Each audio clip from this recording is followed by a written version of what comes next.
Hello दोस्तों, आज की कहानी है घूंघट।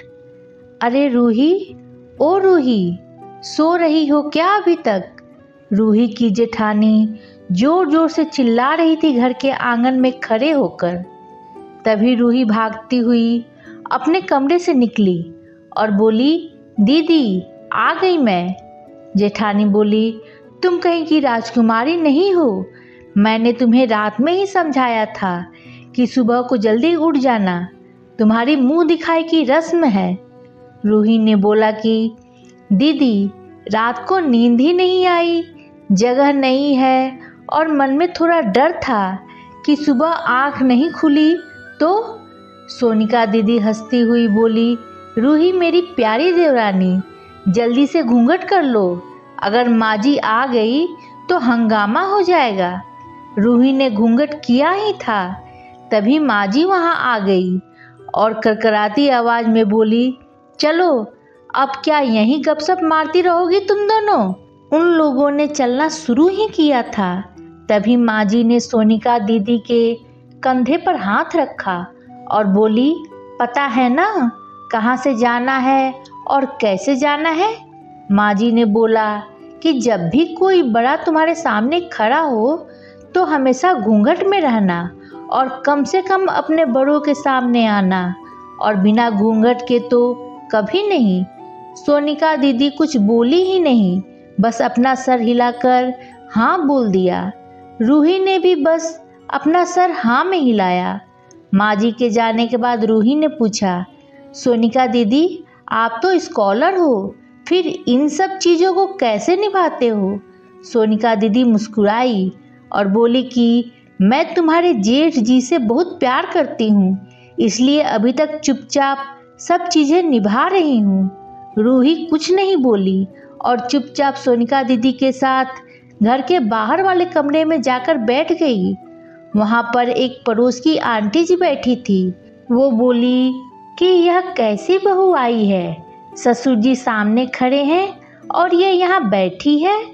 रूही को समझ नहीं आया कि आंटी ऐसा क्यों बोल रही है। सोनिका दीदी बोली कि आंटी जी अभी नई बहू है, यहाँ के रीति रिवाज सीखने में थोड़ा समय लगेगा। सोनिका दीदी रूही को वहाँ से उठाकर उसके कमरे में छोड़ दी। 10 महीने यूं ही छोटी छोटी चीज़ों में बीत गए। फिर एक दिन रूही प्रकाश के साथ साड़ी लेने गई। प्रकाश का फ़ोन आया और वो दुकान से बाहर बात करने चला गया। रूही साड़ी की दुकान पर बेधड़क होकर साड़ियाँ देख रही थी। तभी साथ में बैठे हुए अंकल जी खांसे, 1 बार, फिर 2 बार, फिर 3 बार। रूही ने साड़ी वाले भैया से बोला कि भैया इन अंकल जी को पानी दे दो, बहुत खांसी हो रही है इन्हें। अंकल जी भड़क उठे और बोले, क्या बदतमीज लड़की है ये, कुछ शर्म लिहाज है या नहीं इसे? दुकान पर हंगामा देख प्रकाश बाहर से भागकर अंदर आया और अंदर आते ही अंकल जी के पैर छूकर बोला, मामा जी आप यहाँ? रूही घबरा के दुकान से बाहर निकल आई, एक लंबा घूंघट करके गाड़ी में बैठ गई। प्रकाश बाहर आया और गाड़ी में बैठकर गाड़ी बहुत तेज चलाने लगा। रूही ने धीमी आवाज में बोला, गाड़ी बहुत तेज चला रहे हो, कहीं एक्सीडेंट ना हो जाए।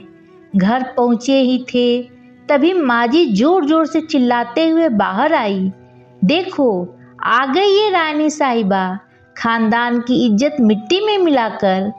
तभी सोनिका दीदी आई और बोली, माँ जी मेरे शादी को 6 साल हो गए हैं, मैं अभी तक मामा जी को नहीं जानती, ये कैसे जानेगी?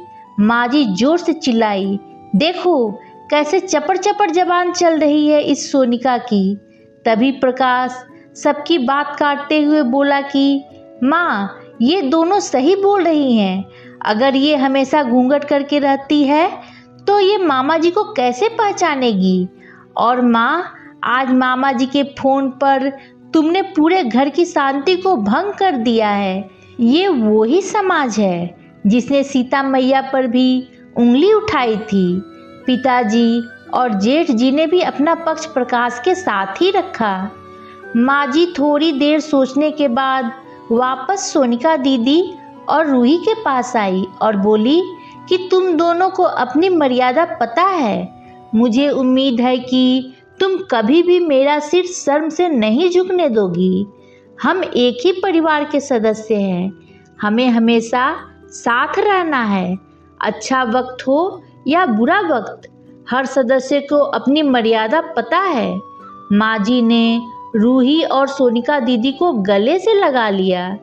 दोस्तों, आपको ये कहानी कैसी लगी कमेंट कर बताइए। कहानी पसंद आई हो तो लाइक करिए और मेरे चैनल को सब्सक्राइब करना ना भूलिए। धन्यवाद दोस्तों।